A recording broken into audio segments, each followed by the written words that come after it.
참여 예수님. 네, 인천에서 왔습니다. 김현우 바울로 신부입니다. 만나서 반갑습니다.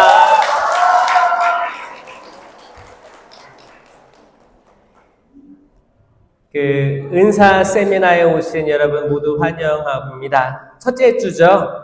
첫째 주. 이게 뭐든 세미나 같은 거 하면 첫째 주가 그래도 사람이 있고 점점 이제 사람이 빠지는데 이 기수는 끝까지 잘 하시길 바래요. 말은 또 잘하고 또 빠지더라고요. 여러분들이 좋은 일을 시작하고자 하셨으니 하느님께서 은혜로 이끌어 주시리라 믿습니다. 네. 기도로 시작하겠습니다. 성부와 성자와 성령의 이름으로 아멘. 하늘에 계신 우리 아버지, 아버지의 이름이 거룩히 빛나시며 아버지의 나라가 오시며 아버지의 뜻이 하늘에서와 같이 땅에서도 이루어지소서.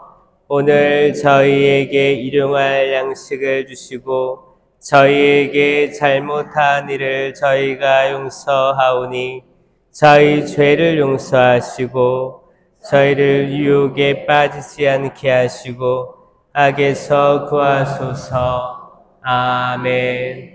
성부와 성자와 성령의 이름으로 아멘. 참여 예수님.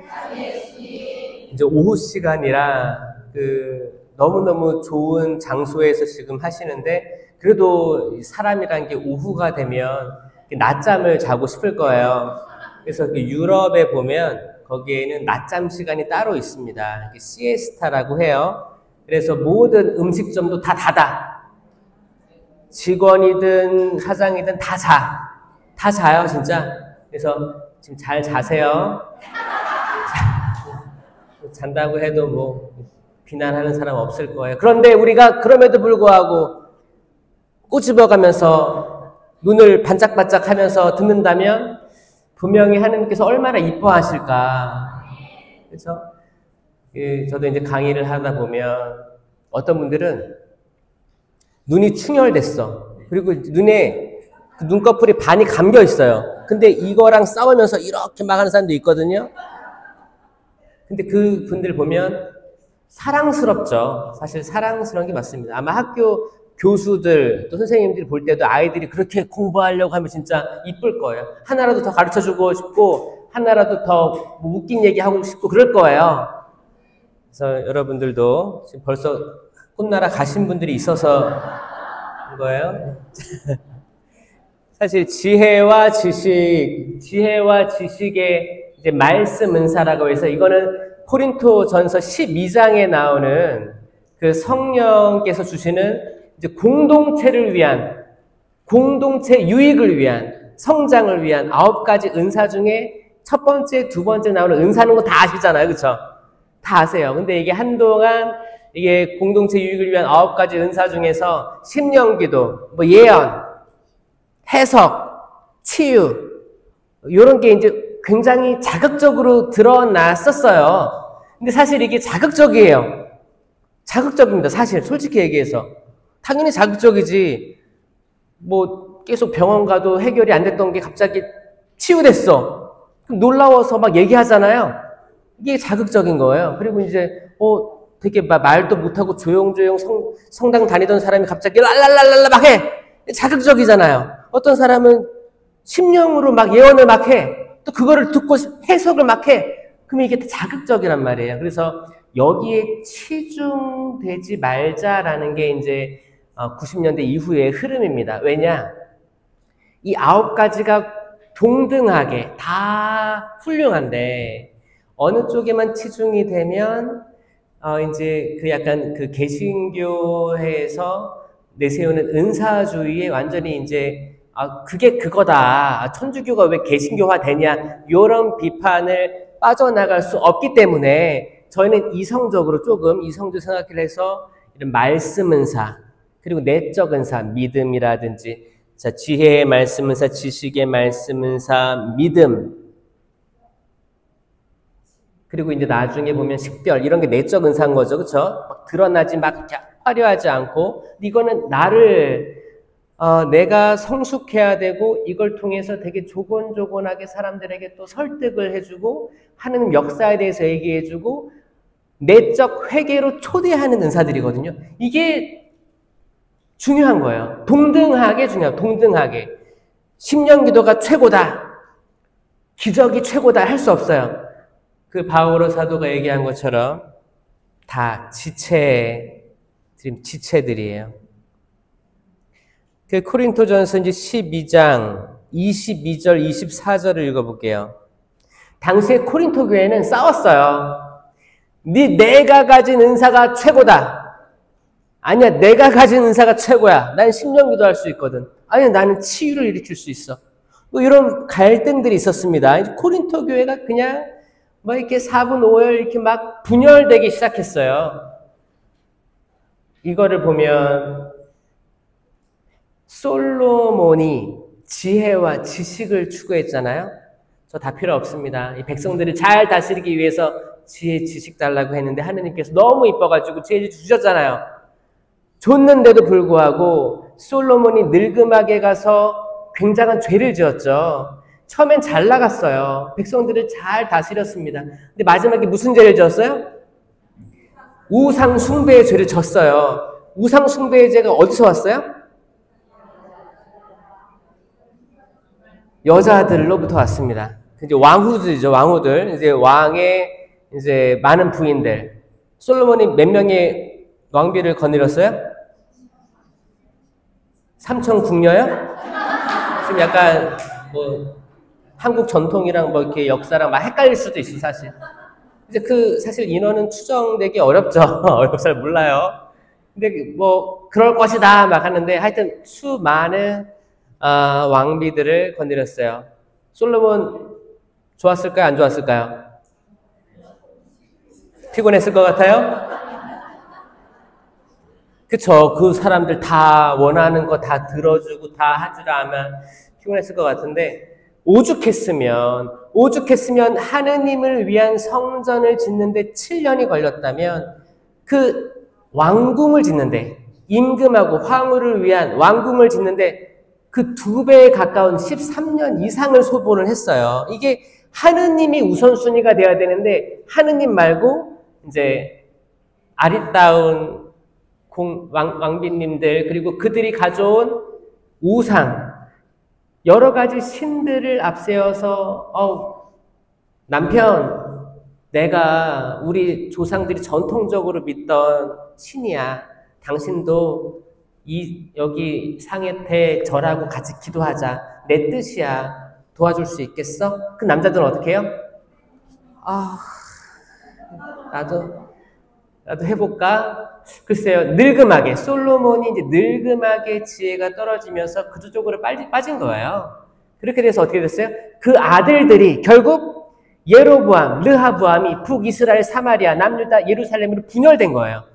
자, 왜요? 은사가 주어졌는데 나중에 이 은사를 지속적으로 성장, 개발시키지 않으면 이게 분열로 갑니다. 그래서 많은 개신교회들이 은사주의, 복음주의를 선포했던 교회들이 나중에는 이 지혜의 말씀, 지식의 말씀, 은사가 있던 사람들이 앞장서서 교회를 분열시킵니다.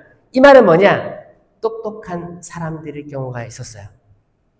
학교에서도 대학교 나오고 뭐 이렇게 대학원 나오고 어떤 교수고 박사고 이런 사람들이 어떤 교회에서도 한 자리 차지할 거 아니에요?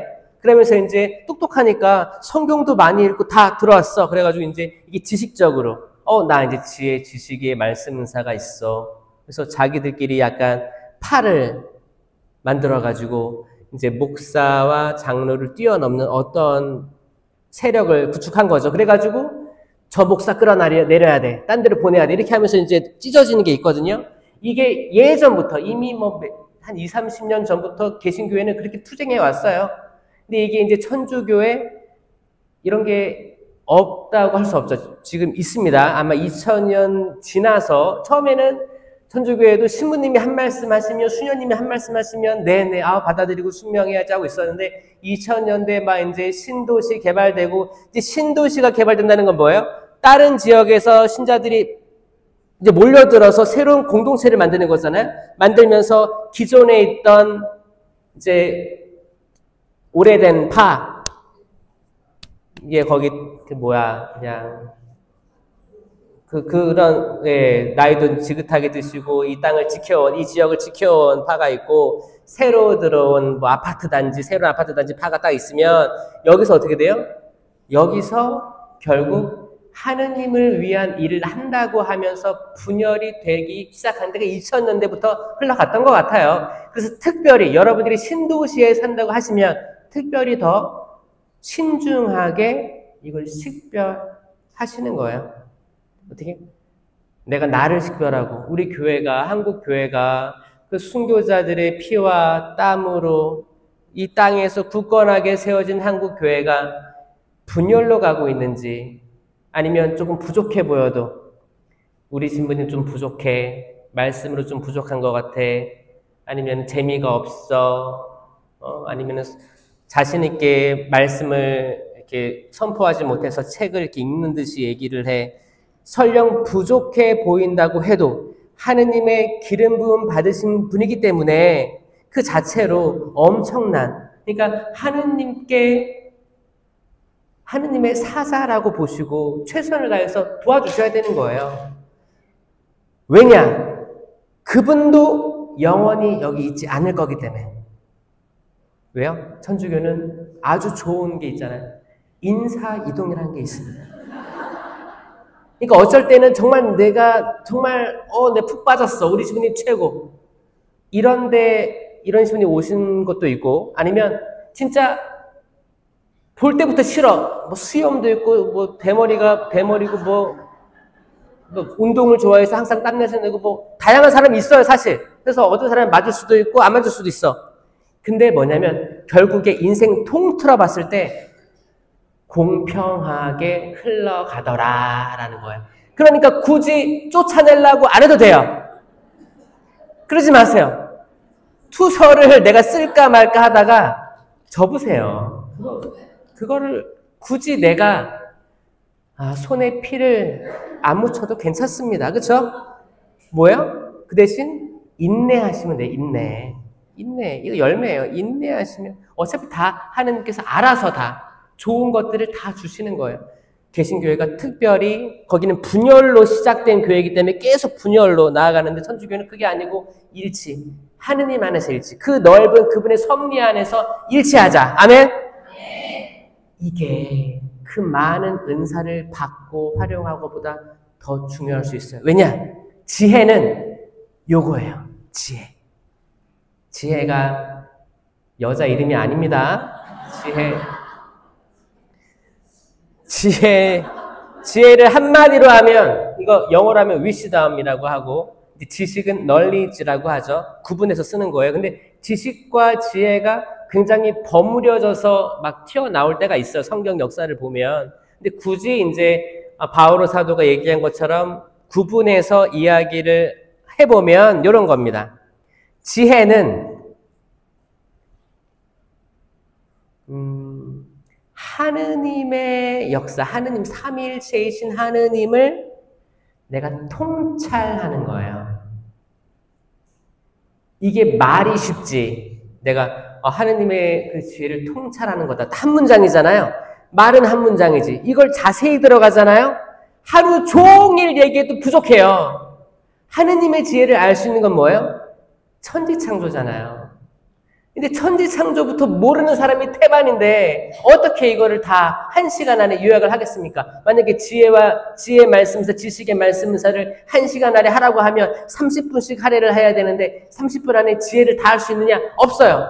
없으니까 여러분들이 공부를 해야 되거든요. 왜냐면 이건 은사 세미나잖아요. 세미나란 말은 공부하다, 집중 공부 시간이에요. 대학생들이 이제 학과에서 세미나를 막 해요. 그럼 발표하고 나눔하고 그리고 거기서 끝나는 게 아니고 집에 가서 복습도 하고 예습도 해야 되는데, 지금을 살아가는 우리에게는 예습 복습할 시간이 없습니다. 그렇죠? 여러분들도 학교 다닐 때 예습 복습할 시간이 없었죠? 친구들하고 노느라. 학교에서는 분명히 예습해와, 복습했니? 물어보지만 내 말은 잘해. 근데 안 했어. 어떻게 할 수 있냐? 교과서를 보면 알 수 있어요. 교과서가 여러분 있어요? 지금 첫 페이지라 자신 있게 폈죠? 근데 시간이 지나면서 점점 내 책은 새 책이구나. 다음 기수를 위해서 당근에 팔아야겠다. 이런 생각하지 마세요. 그거를 거기 보면은 뭐 쓰게도 되어 있고 두꺼운 책이기 때문에 좀 부담이 있을 거예요. 근데 이거를 첫째 주에 마음 먹어야 돼. 내가 이걸 한번 본다. 그리고 한번 써본다. 그룹 나눔할 때 그냥 튀어나오는 얘기하지 않고 내가 충분히 이거를 읽어본 상태에서 해본다라는 거예요. 제가 만약에 그 교과서를 몇 페이지 피세요? 1페이지 읽어보고 2페이지 읽어보고 이런 식으로 강의를 하면 재미가 없을 거예요. 그렇죠? 저는 그대로 하지 않을 거예요. 그렇기 때문에 그거를 꼭 복습하시고 다음에 또 예습하시는 건 너무너무 좋은 우리의 마음 자세이다. 아셨죠? 다 읽읍시다. 지금 몇 명은 지금 자신이 없어요. 괜찮아요. 지혜는 떠오르는 거예요. 떠오릅니다. 그래서 잠언 1장 7절에는 이렇게 말씀하고 있습니다. 주님을 경외함은 지식의 근원이다. 경외함이 지식이다? 이 경외는 어디에 나온 거예요? 성령 7은에 있거든요. 성령 7은에 있는 게 그러니까 뭐야? 막 개인 경고의 성령 7은하고 공동체 유익을 위한 9가지 은사하고 막 교차가 되고 막 복잡하게 얽혀 있어요. 이 말은 뭐냐? 성령 7은하고 성령 7은에도 지혜 지식이 있지. 공동체 유익을 위한 9가지 은사에도 지혜의 말씀 은사, 지식의 말씀 은사가 있죠. 그리고 이게 뭐가 없으면 이게 안 돼요. 만약에 공동체 유익을 위한 9가지 은사를 받으려면 이 개인 경고를 위한 성령 7은이 완전히 내가 받아들여지고 쓸 수 있을 때 가능하게 되는 것들이에요. 그러니까 저는 은사 세미나가 시작되고 있는 1주차에 저는 뭘 설명드리고 싶냐? 개인 경고를 위한 성령 7은이 이미 우리에게 다 있다고 믿는 상태에서 들어가야 된다. 아멘? 이거는 교과서에 안 나오는 표현입니다. 여러분, 개인 경고의 성령 7은 그 이사야서 말씀에 근거한 그리고 우리가 세례와 견진을 통해서 받았다고 하는 그 7은에 대해서 인식은 하고 계시죠? 처음 들어봤죠? 아마 우리가 어렸을 때 견진을 받았기 때문에 그게 뭐야? 그냥 주교님이 와서 이렇게 기름 발라주면서 해준 거 아니야? 그렇게 생각할 거예요. 견진의 뜻이 뭔지 아세요? 그 한자어로 하면 견. 무슨 견이에요? 개견? 견고한 거, 견고. 그러니까 이게 개인 견고의 바탕이 되는 거예요. 견고할 견입니다. 그 다음에 진은 나아갈 진이에요. 맞아요. 견고하게 돼서 나아가야 된다. 그런데 이 견고하게 돼서 나아가야 되는데 이 견진 받았을 때가 우리가 중학교 1학년 그때 받은 사람도 있고 그 뭐예요? 그때는 호르몬이 막 생기기 때문에 정신이 없는 상태예요. 질풍노도의 시기이기 때문에 이걸 받았어. 분명히 기름은 받았는데 내 자유의지로 수락을 안 했기 때문에 내가 어디로 가는지 모르는 상태예요, 사실. 그래서 이거를 일깨워주는 게 세미나가 있잖아요. 중간에 어떤 세미나를 받는다든지 그나마 괜찮아. 근데 세미나를 평생 안 받은 사람들은 그때 흐리멍텅한 내 견지는 받았는데 성령 7은이 뭔지도 모르겠고 성체가 뭔지도 모르겠고 실체 변화가 뭐야 막 이러고 다니는 거예요. 그런 신자들이 천주교에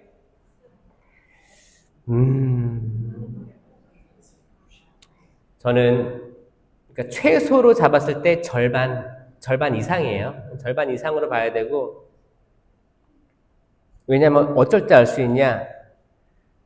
저도 그랬으니까 신학교에 들어갔던 제 모습을 봐도 이걸 알 수 있거든요.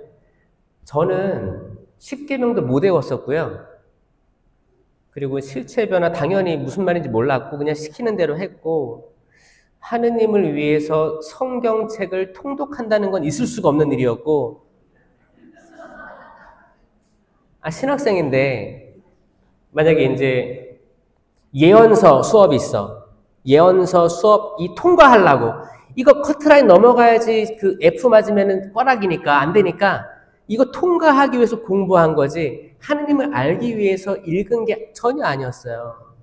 제가 이거를 느끼다 보니까 일반 신자들 더 하겠다. 아니 나는 시험을 통과하기 위해서라도 봤지. 근데 일반 신자들은 안 보겠다. 봐도 그냥 매일미사에 의존하겠다. 매일미사 책. 거기 뭐라고 홍보를 해요? 매일미사 3년을 꾸준히 읽으면 성경의 많은 부분들을 다 제가 읽어봤어요. 그걸로. 근데 이게 안 되더라고. 안 돼요. 안 됩니다. 왜냐하면 많이 빠져있고 중간중간 빠져있고 이 흐름이 쭉 가는 게 아니고 이거 나왔다 저거 나왔다 그래요. 그거는 그 매일미사 책은 성경 통독을 위한 게 아니고 구약과 신약 이거를 묶어가지고 그날 어떤 말씀을 성령께서 주시는지가 관건이거든요. 그러니까 통독을 위한 게 아니에요. 통독하려면 통권을 가지고 읽어야 되거든요. 그래서 세미나를 받은 사람들의 가장 두드러나는 어떤 내 삶의 변화가 있다면 성경에 맞들리는 거예요. 내가 성경을 본당에서 성경 통독, 뭐 성경 경시대회가 있어. 어떤 목적을 두고 하는 게 아니고 내가 그냥 끌려다니는 거야, 성경에. 나 성경 읽어야지. 지하철에서도 읽고 뭐 핸드폰으로 읽어도 되고 지하철 어디 갈 때 아니면 들으면서 다니기도 하고 이게 계속 생기는 거예요. 여러분이 은사 세미나로 오셨으니까 이미 이런 것들을 다 겪은 사람들이라고 저는 생각을 하는데 성경 오늘부터라도 뭐라도 읽으셔야 되는 거예요. 아셨죠? 그 중에 이제 지혜와 지식의 말씀 은사가 특별히 드러난 저는 그 열왕기 상하권, 솔로몬이 나오는 거, 그 다윗 나오는 거, 그리고 룻기 추천드리고 룻기, 그리고 이제 창세기 당연히 읽어야 되는 거. 창세기 뭐 천지창조부터 나중에 아브라함 이야기 그리고 요셉까지. 요셉에도 지혜와 지식의 말씀이 나오거든요. 읽고 또 시간이 되시면 또 이제 뒤에 바오로 사도의 서간들에서 아주 잘 등장하게 됩니다. 지혜의 말씀 은사에 대해서 얘기해 볼게요. 이 말을 교과서적으로 얘기를 하면 하느님의 지혜에서 나온 실천적인 말을 하며 주어진 환경 속에서 하느님의 뜻이 이루어지도록 하는 은사이다라고 되어 있습니다. 갈등 해결의 은사라고도 불리우며 최선의 선택으로 이끄는 은사라고 합니다. 그래서 리더로서 살아가는 우리들에게 필요한 은사라고 나와 있어요. 여기서 리더가 누구일까요? 리더. 신부님? 자, 신부님 있을 수 있고, 수녀님 있을 수 있고, 당연히 뭐 교황님, 뭐 주기경님, 다 리더들이죠. 그리고, 당연히 여기 뭐 회장님 있을 수도 있고, 뭐 내주오면 꿀이야, 뭐 이렇게 단장들 있죠? 프레시듬 단장도 있을 수 있고, 그런 뭔가 어떤 단체를 이끄는 사람들이 될 수 있어요. 그게 100명이든 1000명이든 50명이든 10명이든 10명이든 상관없습니다. 왜냐하면 신명기 1장 15절에 뭐라고 나오냐면 나는 지파들의 우두머리들 곧 지혜롭고 지식을 갖춘 사람들을 데려다가 너희의 우두머리로 내세워 그들을 각 지파의 1000인대장, 100인대장, 50인대장, 10인대장 그리고 관리로 삼았다라고 되어 있거든요. 그러니까 10인대장도 있는 거야. 프레시디움 아마 한 10명 내외일 거예요. 그러니까 그 프레시디움 단장도 굉장한 지혜의 말씀은사, 지식의 말씀은사가 있는 대하고 없는 대하고 틀립니다. 왜냐하면 한마디의 말이 이 공동체를 분열시킬 수 있거든요. 근데 한마디 튀어나오는 말 있죠? 이거를 그냥 우리가 항상 지혜로운 말만 하면 얼마나 좋을까요? 근데 이 주둥이 근데 이게 막 감정적으로 올라오는 이제 그런 것들이 사실 이런 컨디션이 안 좋을 때 컨디션이 안 좋거나 피곤하고 그러면 약간의 분란이 있어. 중재를 해야 될 거 아니에요? 중재를 하는데 어떻게 해요? 편을 들거나 또 쓸데없는 말을 해서 이쪽을 도와주면 이쪽 편을 들어줬다고 하고 이런 갈등 상황들이 많이 있을 거예요. 그런 분들이 있고 또 가족 안에서 가족 안에서 이제 아빠, 엄마, 딸 둘밖에 있어. 근데 여기서도 뭔가가 마찰이 있을 수 있잖아요. 응? 누구랑 마찰이 많아요? 아빠, 엄마, 아들, 딸 중에? 딸하고 엄마가 갈등이 많아요? 딸하고 엄마가 갈등이 있을 때 아빠가 잘못 개입되면 망합니다. 아버지 중에 그 갈등을 개입할 때 지혜의 말씀 은사가 필요한 거예요. 이 지혜는 하느님의 섭리잖아요. 그분께서 높은 지혜로 하늘과 땅, 세상에 있는 모든 것을 창조하셨습니다. 창세기 말씀이에요. 빛이 있어라. 첫째 날 빛이 있어라. 우주의 우주 시작. 이건 과학으로도 맞고 다 시작한 거예요. 둘째 날 물, 궁창 위의 물과 궁창 아래의 물로 나누셨다라고 돼 있죠. 그러니까 물이에요. 결국에는 하늘이 물이고 바다가 하늘이에요. 그게 그거예요. 그래서 물이 오염되면 하늘이 오염되고 하늘이 오염되면 물이 오염되는 거예요. 이거를 구분하셨다. 셋째 날 땅을 만드셨다예요. 땅. 그러니까 첫째 날, 둘째 날, 셋째 날은 장소, 공간, 있을 만한 곳을 만드셨다가 핵심입니다. 맞죠? 그리고 넷째 날부터 여기에 심어요. 넷째 날 그 우주에 해와 달과 별을 심으셨다. 아멘? 다섯째 날 하늘의 새와 바다의 물고기를 심으셨어요. 기가 막히죠? 여섯째 날 땅에 짐승들하고 사람 만드신 거예요. 일곱째 날 쉬셨고. 여러분, 여기에서 지혜가 드러납니까? 안 드러납니까? 지혜예요. 그냥 우리가 처음에는, 저도 신학교 때 처음에 그 천지창조에 대해서 신학을 공부할 때 그렇게 들었어요. 이게 성경은 편집됐다. 그 당시에 중요하게 생각했던 것들로 편집됐다라고 했어요. 그래서 이제 야훼계 문헌, 신명기계 문헌 이렇게 얘기를 했어요. 그래가지고 뭐 어디는 시간을 중요해서 해와 달과 별, 이 시간이 등장하는 이거를 1부터 7 중에 네 번째, 딱 중간에 삽입했다. 의도적으로 넣었다. 뭐 이렇게 배우거든요, 신학적으로. 그럼 나는, 뭐야, 이게 편집됐다고? 성경이 편집됐다고 사람에 의해서? 이게 막 멘붕이 온 거야. 뭐 나는 뭘 믿고 뭘 공부하고 있는 건가? 그게 답이 아니고, 이걸 순서대로 보면 이해가 안 되는 거예요, 천지창조가. 근데 이거를 한 발 뒤로 물러서서 보면 마지막 날은 제외하고 쉬셨으니까 이 6개를 반으로 잘라서 이해를 하면 하느님의 지혜가 드러나더라 라는 거예요. 성경 모든 말씀들은 숨겨진 보물 같아가지고 깊이 들여다보고 찬찬히 보고 헤아리지 않으면 알 수가 없습니다. 필사를 하는데 막 적어내려 깜지 쓰듯이 막 머릿속에 전혀 안 남아요. 한 문장을 보더라도 충분히 기도하고 되뇌이면서 했을 때 하느님께서 그 보화를 여러분 마음속에 주시는 거예요. 아멘. 저는 세미나를 통해서 여러분이 그렇게 변화됐으면 좋겠어요. 회개가 일어났으면 좋겠어요.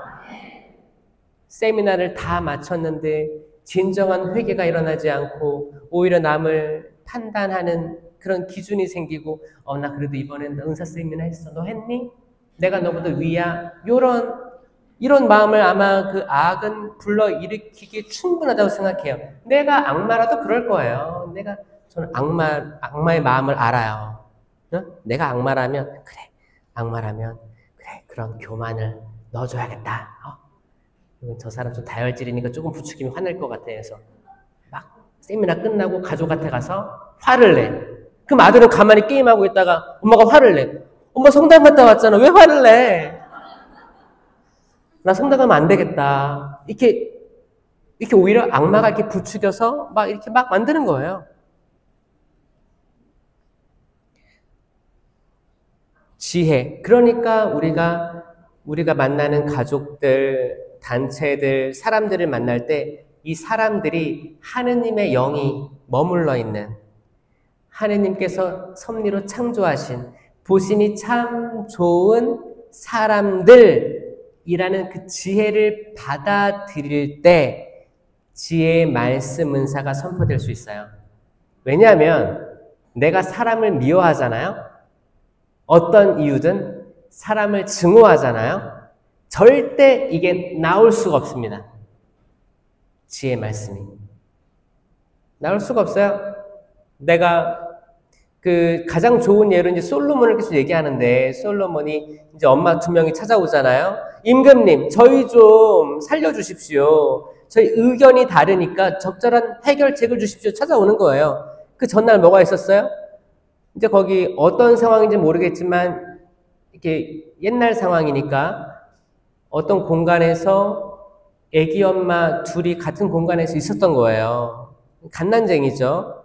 근데 한 명이 깔고 뭉개서 죽인 거예요. 그러니까 질식사. 그러니까 아기가 숨이 막혀서 죽은 거죠. 근데 이런 일들이 있었어요. 지금도 있긴 합니다. 있습니다. 존재합니다. 왜냐하면 그럴 수 있어요. 뭐 이렇게 다양한 상황 속, 너무 다양하니까 상황들이. 근데 이러다 보니까 내 아이는 파랗게 이제 굳어져 있고 차갑고, 저쪽 보니까 엄마의 아기는 숨을 쉬고 있고, 그러니까 이 엄마가 새벽에 어떻게 해요? 살아있는 이 아이가 내 아이다라고 우기기 시작하는 거예요. 상황을 받아들이기 어려웠겠죠. 그럴 수 있죠. 그래서 근데 이거를 좀 하다가 상황을 인지를 하고 다 포기하면 좋았을 텐데, 이 아이가 내 아이여야만 하는 모든 근거를 생각을 하고 계속 싸우는 거예요. 당연히 진짜 엄마는 당연히 내 아이인데, 냄새도 내 아이 냄새고 모든 게 다 내 아이인데, 아시잖아요, 엄마들. 저는 엄마가 아닌데 어떻게 하냐고요? 그냥 한번 상상해 봤어요. 그럴 것 같아. 그래서 이렇게 하는데 갔어. 임금까지 간 거예요. 서로 이 아이가 100% 내 아이다라고 주장한 거예요. 임금이 황당하죠. 그때 지혜의 왕이었던 솔로몬이 얘기합니다. 그러면 사이좋게 나눠서 가지십시오.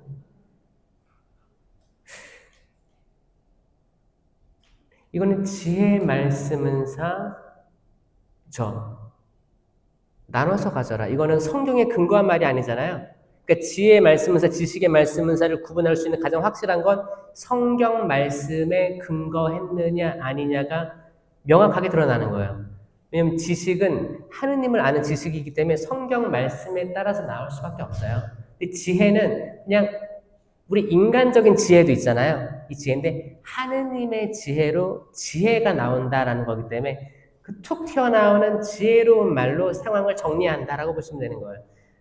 그러니까 딱 이 말이 떨어졌어. 나눠서 가지십시오. 애를 반으로 나눠줘라. 이 말을 듣고 엄마 둘이 화들짝 놀라는 거죠. 정신 차린 거예요. 이 말은 뭐예요? 죽이라고 아이를? 이 현실감이 다가온 거죠. 그래서 마음속에 많은 동요가 일어나는데 가짜 엄마는 뭐라고 해요? 옳은 말씀입니다. 반으로 나눠주십시오. 이 말은 뭐예요? 아이를 죽여도 좋습니다. 어차피 내 아이 죽은 건 아니까 이 엄마도 아이가 죽어도 괜찮아. 굉장히 잔인한 생각이죠? 근데 진짜 엄마는 임금님, 죄송합니다. 이 어머니에게 아이를 주시라고. 살려주십시오. 이 아이 죽이지 마세요. 이 어머니의 마음에 뭐가 떠올랐을까요? 아이를 살려야겠다는 마음 하나밖에 없죠. 지금 상황에서는 생명이에요, 생명. 생명을 지키려고 했던 그 엄마예요, 생명. 거기에 답이 있는 거예요. 그쵸? 그래서 솔로몬이 지혜로운 판결을 내렸다라고 계속 나오고 있는 거예요. 그래서 갈등 해결의 은사. 무릎 탁 은사라고 제가 표현을 할게요. 옳거니 그거구나. 여러분들이 뭔가 해결책이 안 나와. 엄마랑 아빠랑 맨날 싸워. 해결책이 안 나와. 팽팽해. 그때 자식은 누구 편을 들어야 돼요?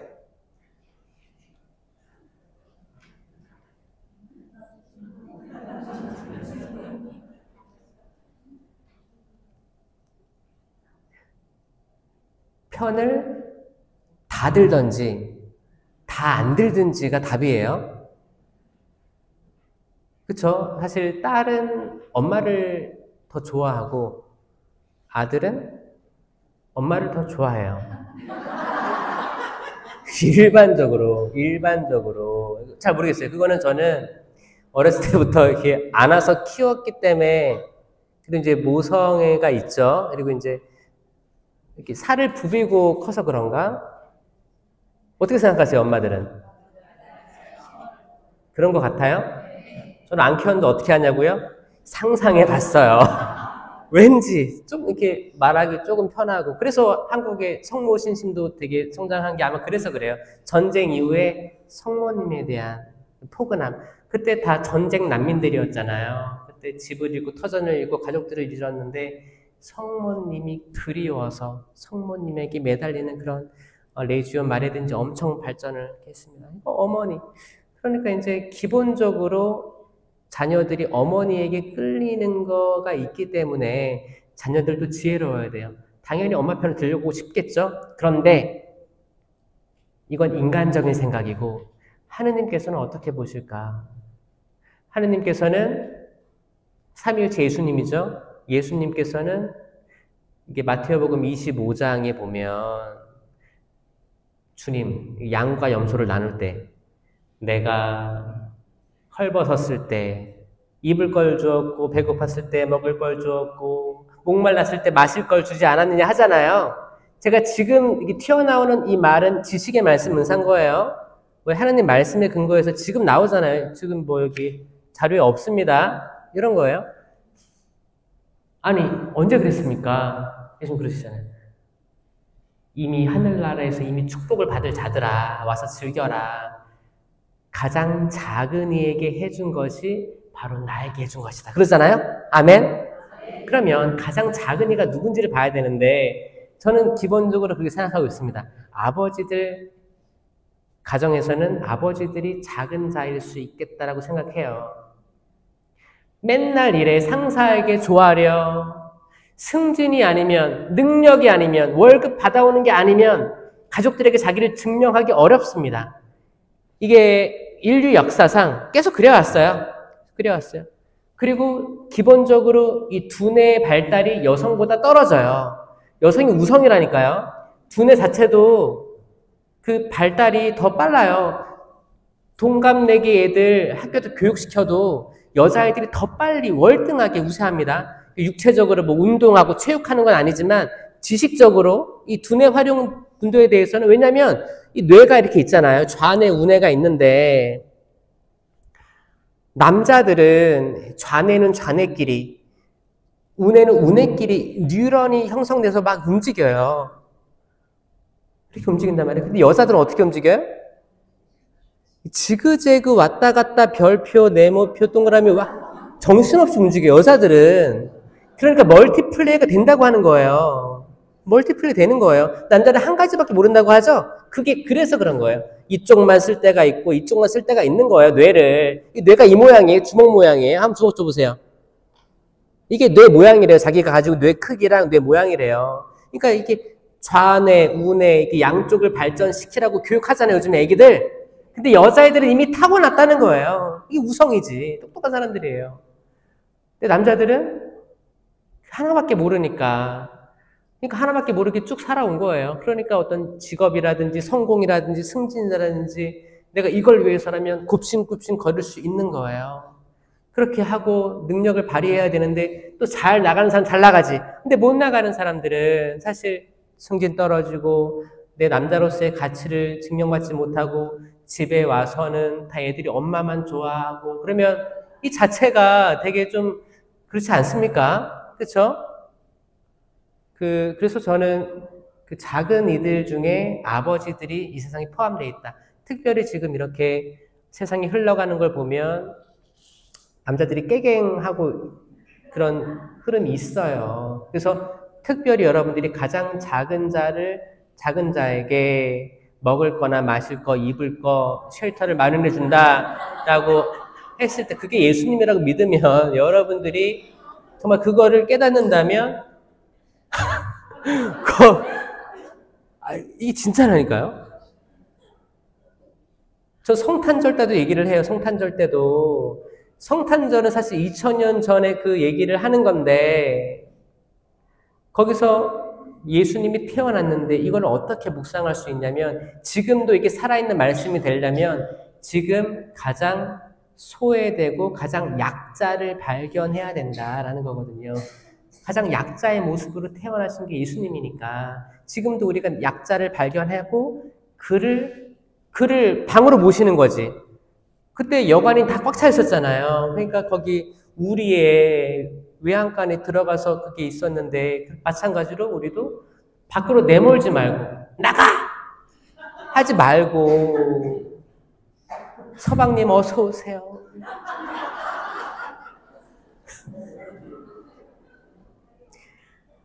사실 우리 일상에 이 지혜들이 있습니다. 그치? 마음은 알아요. 아, 신부님, 그게 안 돼요.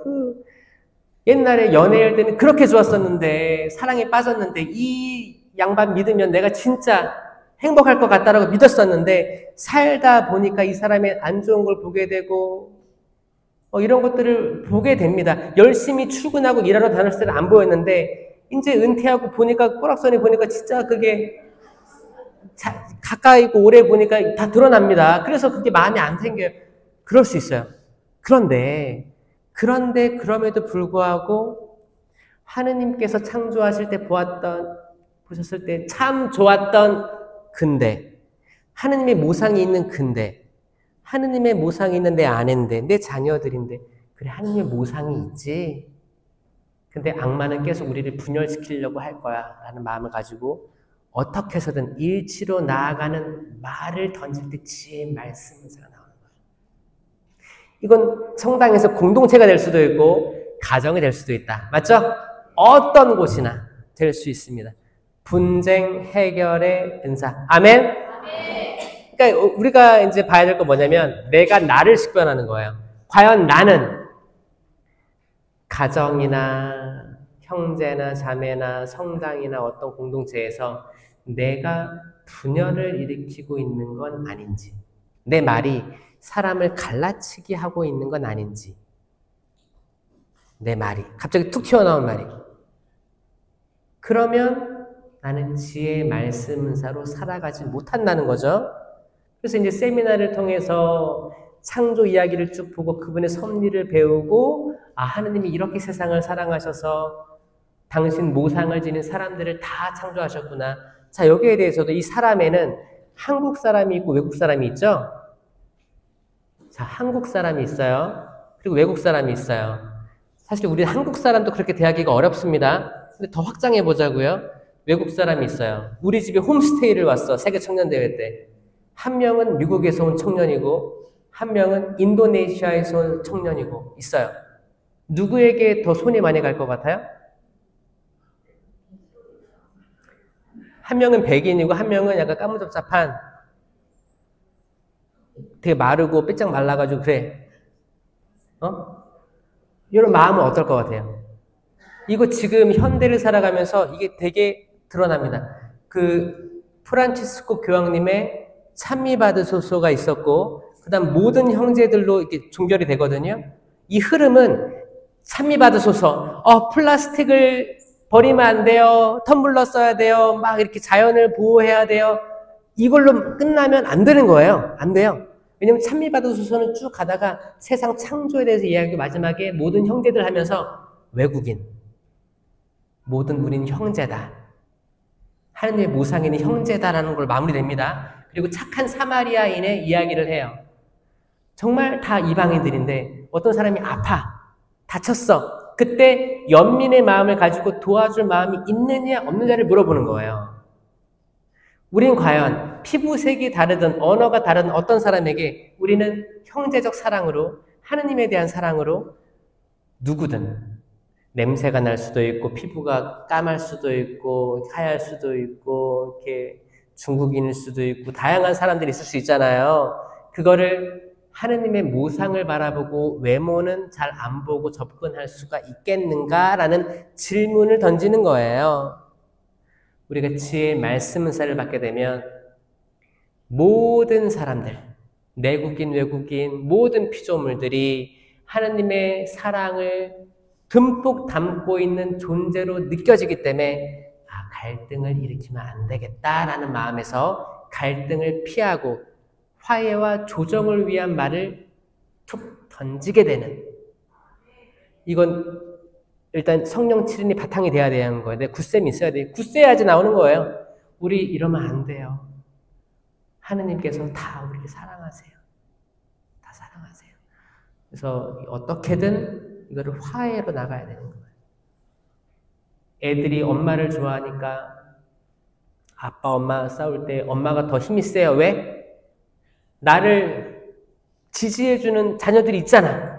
그래서 그러는 거예요. 깨갱이에요. 남들을 깨갱이에요. 주는 것만 먹고. 남자들이 뭐 메뉴를 정할 수 있어요? 주는 대로 그냥. 때론 메뉴도 물어보세요. 신랑 뭐 먹고 싶어? 재수 없어요? 자, 지식의 말씀은 제가 아까 얘기한 대로 이거를 교과서적으로 얘기하면 신앙의 진리를 가르치거나 설명하거나 설교할 때 하느님의 영감으로 진리를 단순하고 명확하고 설득력 있게 말할 수 있는 은사입니다. 이게 성경의 기반이 되는 거고, 또 이제 성경의 말씀이 어려울 때 있잖아요. 그때 이제 어떤 좀 확실하게 이해되게끔 이야기를 해줄 수 있는 은사라고 교과서적으로 나와 있습니다.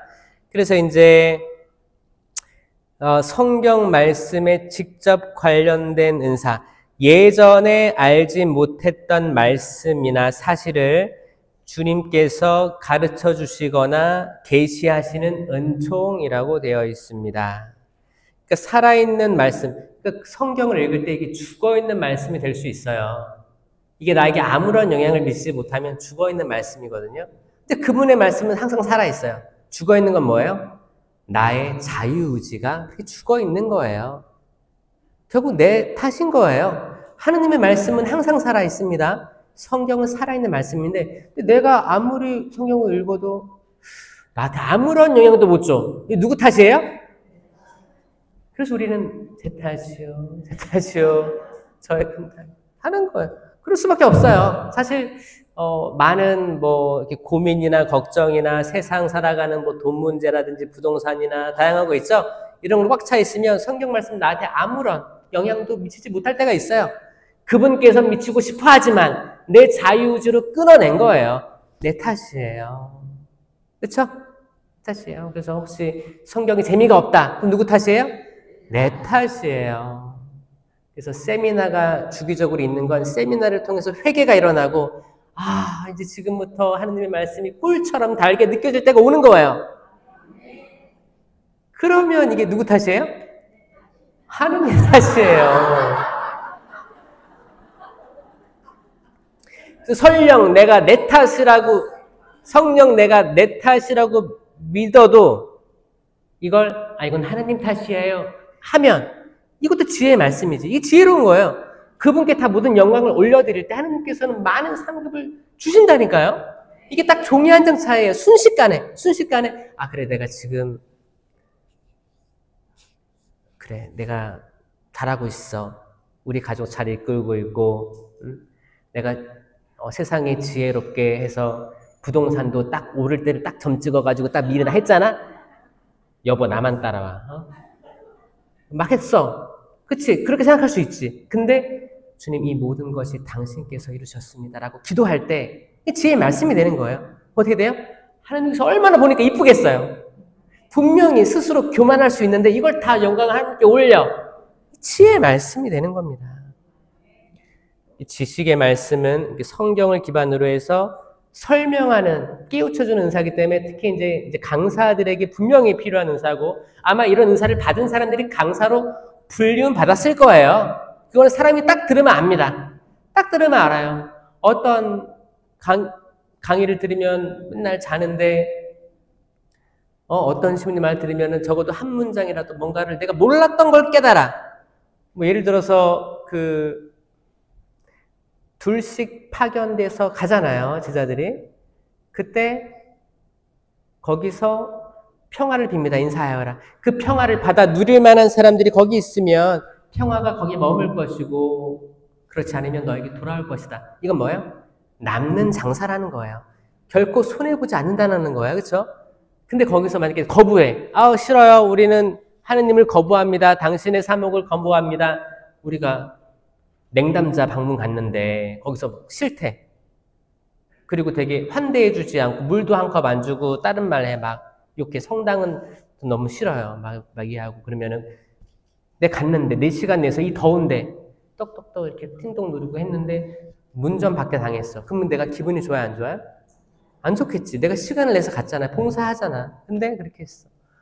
그럼 신의 먼지를 털어버리라고 했잖아요.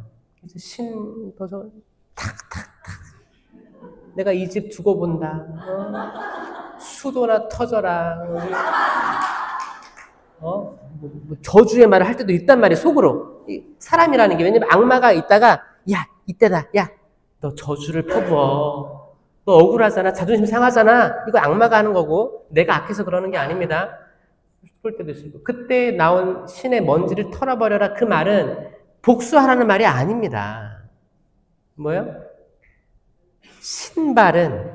신발은 세종내에서도 그랬고 모세가 떨기나무 앞에 가서 신발을 벗은 것도 그랬고 거룩함을 마주하는 인간의 자세예요. 내가 부족함을 알고 겸손하게 나아가는 거예요. 그 신에 붙어있는 먼지는 뭐냐 하면 우리예요. 아담아예요. 아담. 여러분 아담아 너 어디 있느냐 그러죠? 창세기에서. 아담아라는 뜻은 뭐냐면 사람아라는 뜻이에요. 사람아라는 뜻은 곧 먼지야라는 뜻이에요. 먼지는 곧 흙이에요. 흙아 이렇게 얘기하는 거거든요. 이게 대명사예요. 그러니까 아담아 하면 꼭 남성형 아담을 얘기하는 게 아니고 모든 사람, 인류를 얘기하는 겁니다. 먼지는 흙이에요. 흙은 먼지에서 왔고 너희는 먼지에서 왔으니 먼지로 돌아갈 것을 기억하여라 하잖아요. 언제? 제수일 때. 그 먼지가 아담아예요. 아담아. 그러면 신의 먼지를 털어버려라 했을 때 그 뭐예요? 내가 나를 털어버리는 거예요. 나는 지금 하고 싶지. 나는 이 양반 내가 굳이 시간을 내서 갔으니까 이 사람을 성당으로 오게 하면 큰 업적이 되는 거잖아요. 야 내가 그 사람 회도 시켰어. 레지오 보고할 때 내 냉담자 회도 시켰습니다. 자, 뭐냐면 내 의지가 있고 내 노력이 들어갔으니까 나도 뭔가를 얻고 싶은 사람의 욕망이 있는데 내가 그걸 내려놓는 거예요. 내가 갔을 때 이 사람이 거부를 했는데 또 다음 사람이 다음에 가면 올 수 있어요. 괜찮아요. 지금 내 때가 아닌 것 뿐이에요. 나는 주님의 일을 한 거예요. 거기를 만족하셔야지. 이 사람이 응답이 시원찮아. 뱀. 그게 아니고 주님 저는 기쁩니다. 주님께서 소명을 해주신 거를 저는 실천했습니다. 여기까지고 주님이 알아서 하십시오. 거기에 되는 거예요. 그게 신을 털어버리는 거예요. 자, 이런 말씀 같은 경우에도 이건 설득력 있게 전달이 됐어요? 안 됐어요? 이게 지식의 말씀이에요. 그러니까 이제 각 단체장들 어떤 가르치는 위치에 있는 사람들 그리고 이제 집에 있는 부모님들이죠. 부모님들이 자녀에게 가르쳐야 될 거 아니에요. 왜요? 이건 주님께서 얘기하신 거예요.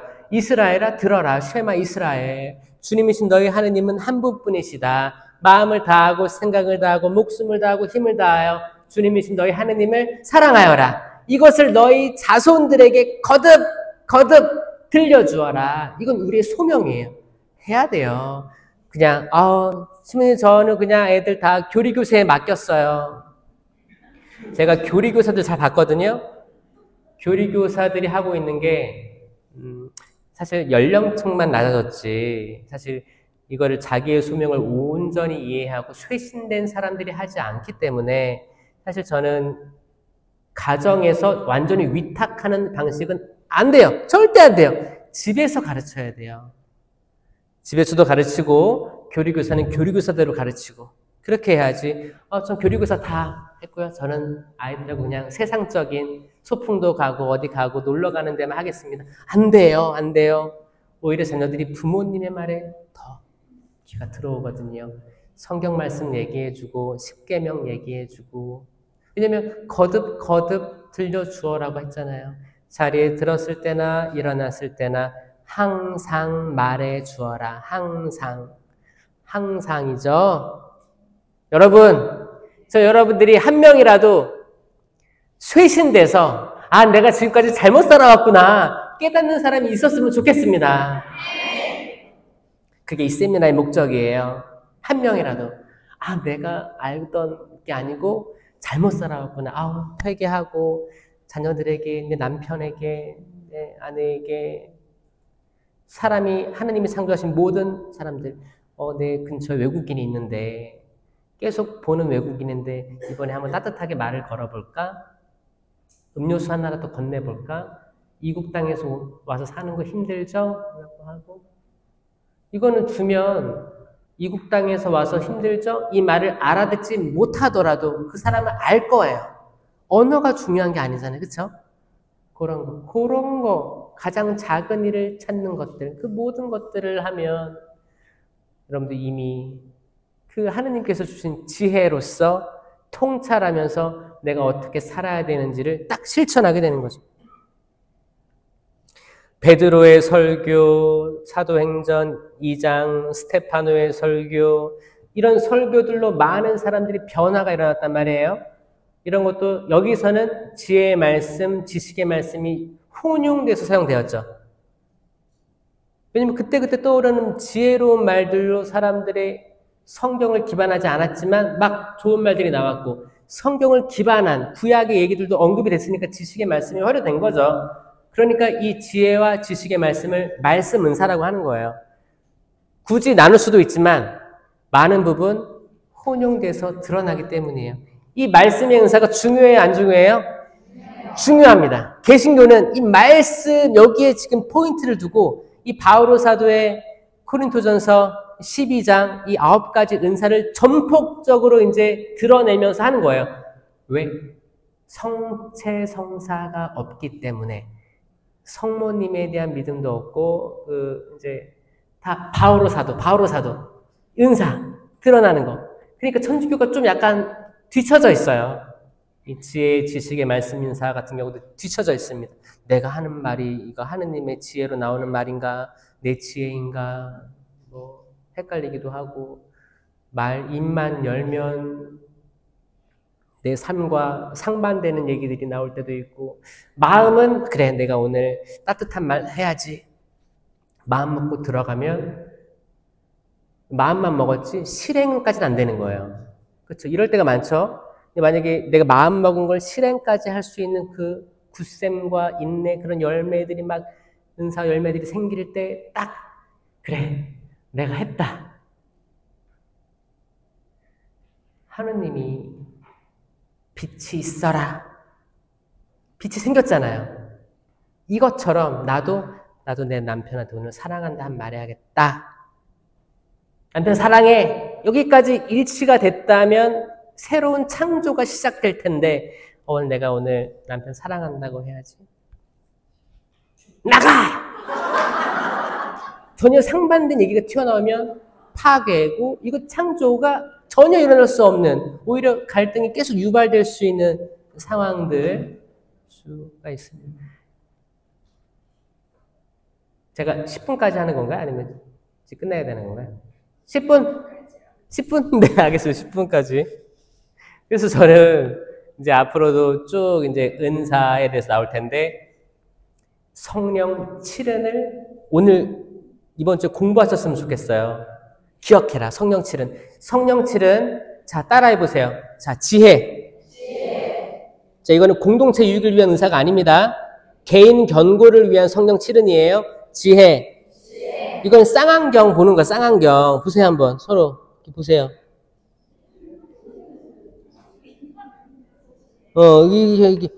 이렇게 보면서 뭘 떠올리냐? 내 눈이 아니고 여러분 시력 다 떨어졌잖아요. 이제 다 시력도 떨어지고 점점 그러잖아요. 하느님의 눈으로 보려고 해라. 하느님의 통찰을 구해라. 그분의 눈으로 바라보는 거예요.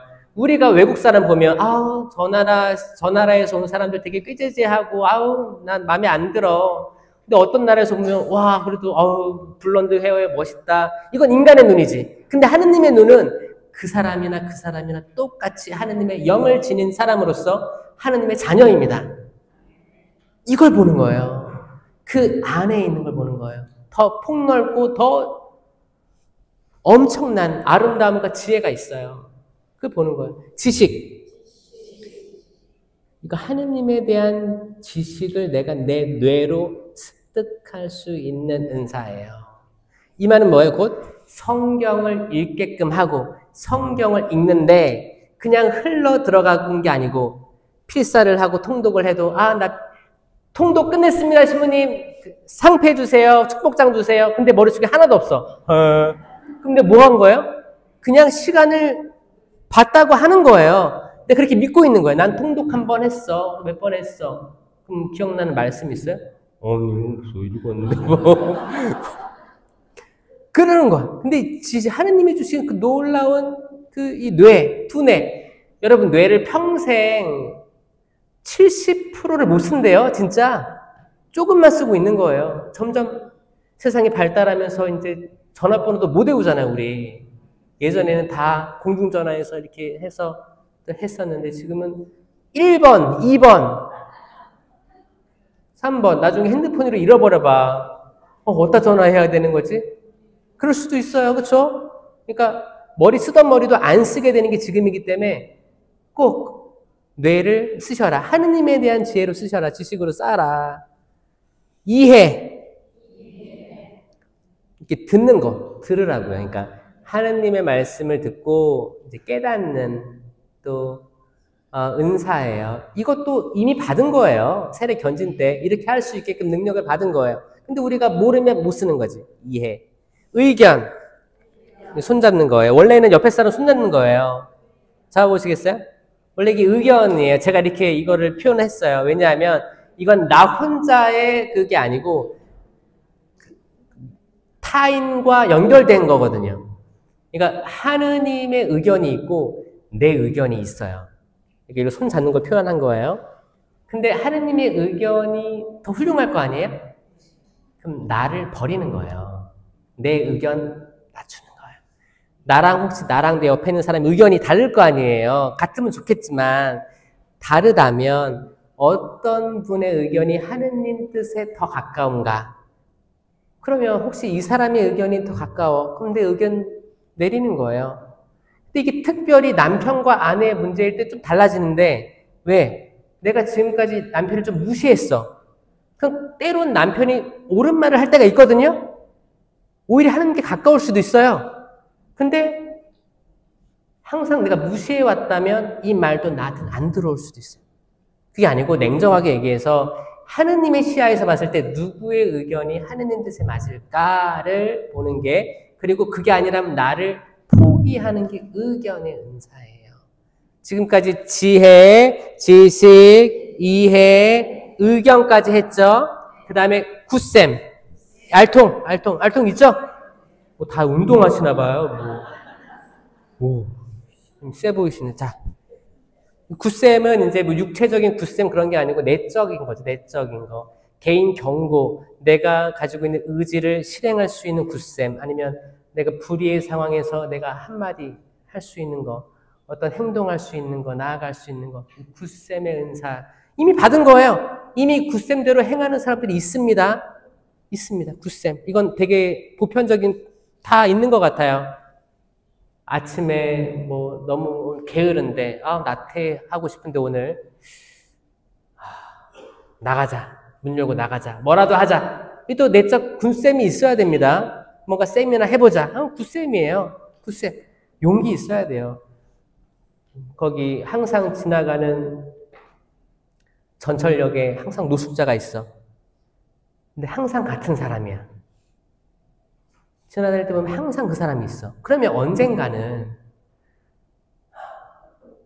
그냥 지나쳤는데 뭐라도 챙겨줄까? 라는 생각이 있어가지고 그래, 마음 먹었어. 그래, 요구르트라도 하나 가져가서 대화를 나누진 못하지만 두고라도 간다면 이거 굳셈 없으면 못합니다. 마음 먹어야 되는 거예요. 굳셈. 이게 다 있다니까요. 세례 견dim 통해서 우리는 그렇게 선행으로 나아갈 그게 있습니다. 그걸 하시길 바래요. 하시길 바래요. 굿셈. 그 다음에 효경. 효경은 이제 합장하는 거야. 쉽죠? 합장하는 거.